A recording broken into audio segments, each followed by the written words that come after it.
Unresolved cases can be a source of immense frustration, right? Whether it is media, police, and other investigation agencies involved. Because when incidents like murder, rape, or robbery remain unsolved and criminals roam free, anger builds up. Media and people often find themselves shouting at the police for justice. Also, the news of these cases flood TV screens and newspapers, but they're constantly chasing them through evidences for a week, 10 days, even for years. And most of the time, high-profile cases, big cases, remain unresolved. When you look at cases that have been unsolved for years, despite the efforts of police, detectives, and investigative agencies, it's disheartening. Even today, there are many such cases in this world, been a constant reminder of our frustration. Likewise, today's tale is also a murder case, unsolved for hundreds of years.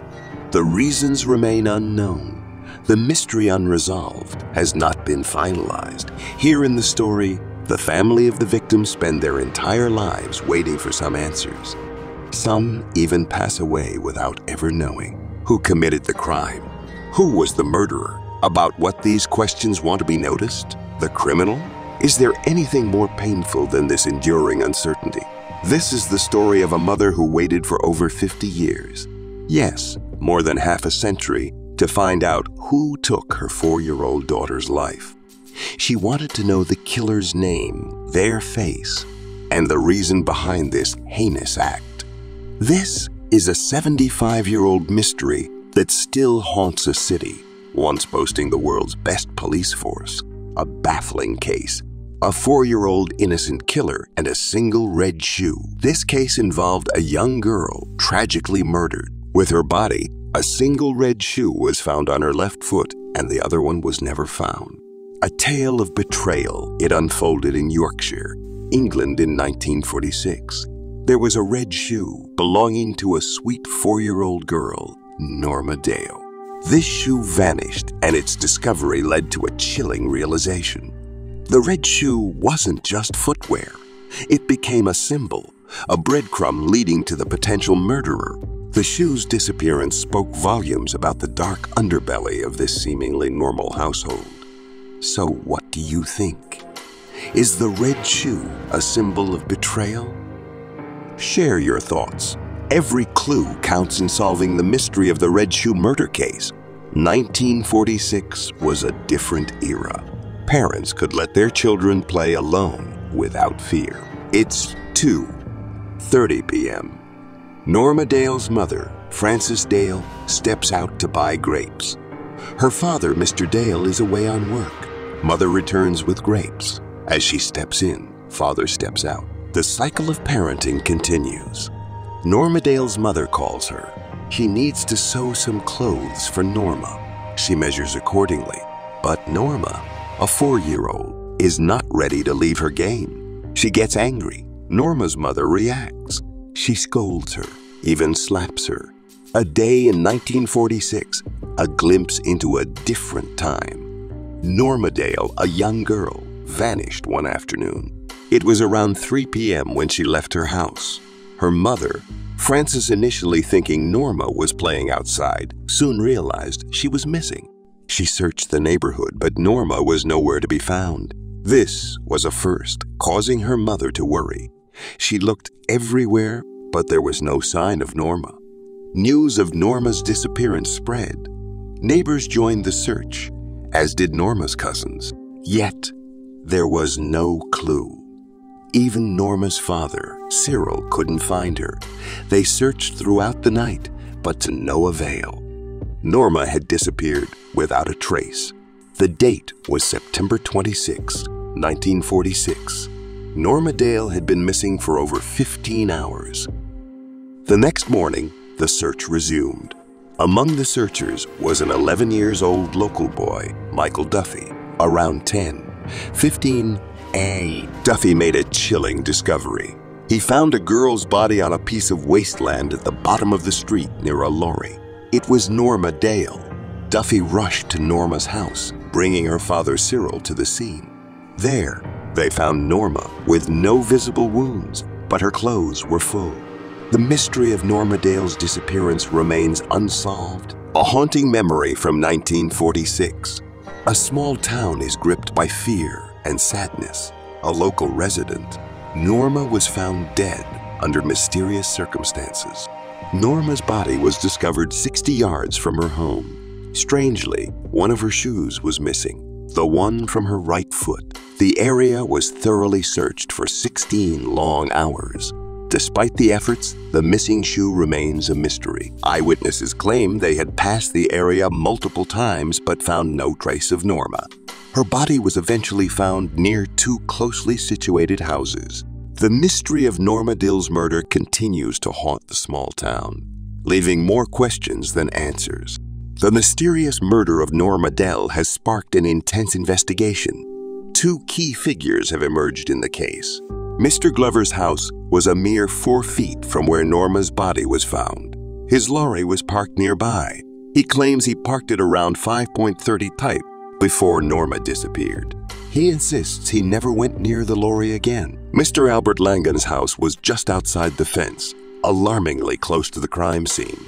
His proximity to the body's location has raised eyebrows. The police continue their investigation, piecing together the puzzle of Norma Dale's tragic end. As the clock ticks, the mystery deepens. Albert Langan, a potential suspect, had an alibi. He was at a rugby match from 2:30 to 3:45 p.m. The police confirmed his statement, clearing him of suspicion, but the question remained. Who would kill a harmless 4-year-old girl? The case made headlines, gripping the nation with its eerie details. Also, Albert claimed he saw Norma's dad go past his house on a bike at 2:45 p.m., shortly after he thought he heard Mrs. Dale calling for Norma to come home. Mr. Dale denied Mr. Langan's claim.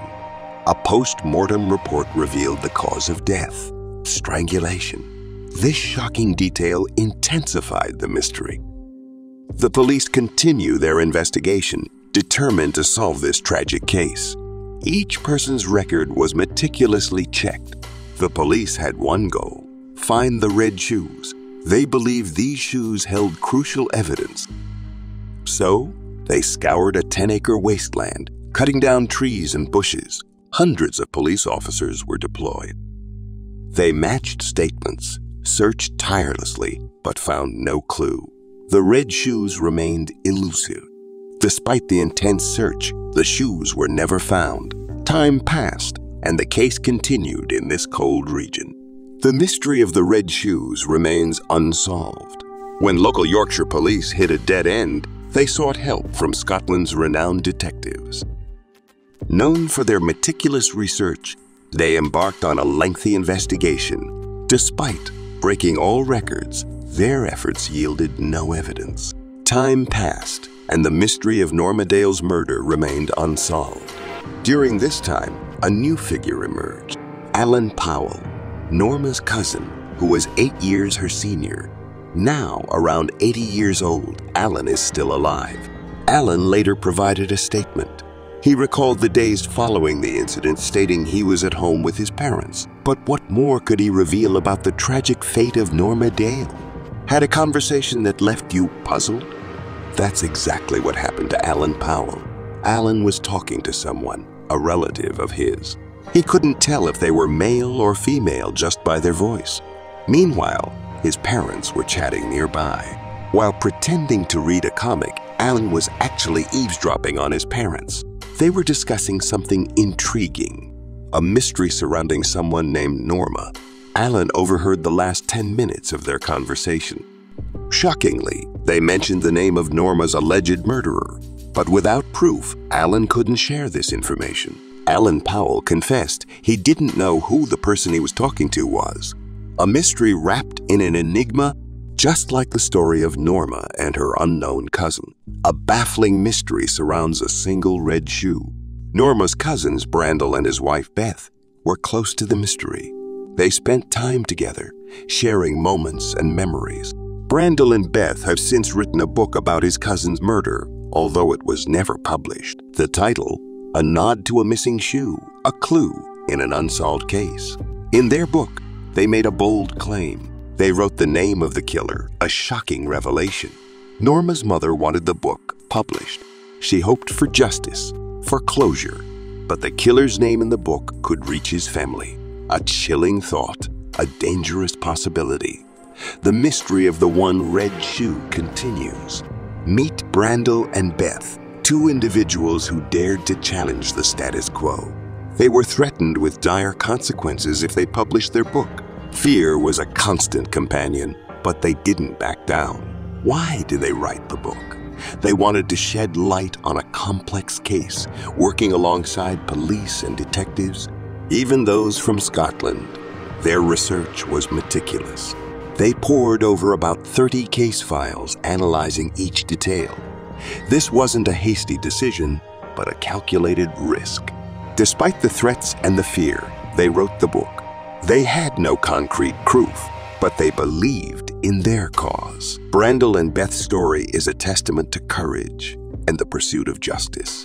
Their bravery reminds us that sometimes the truth is worth fighting for. This is the tale of One Red Shoe, a story intertwined with a chilling mystery. A mother wished for her child's book to be published, but a threat from a killer halted the process. The book, written but never published, remains a silent witness to a haunting past. Norma's mother, Frances, lived 57 years after her daughter's murder, hoping for justice. Yet, she departed this world with the question of her daughter's killer unanswered. Decades flew by.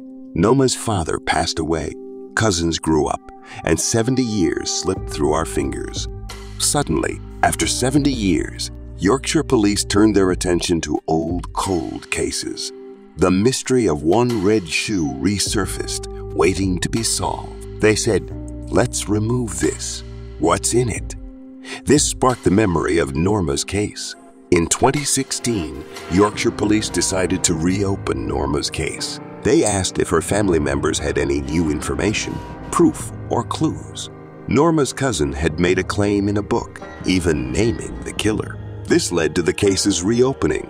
We spoke with Brian Dell, Norma's cousin, and his wife Beth. They had written an unpublished book about the case.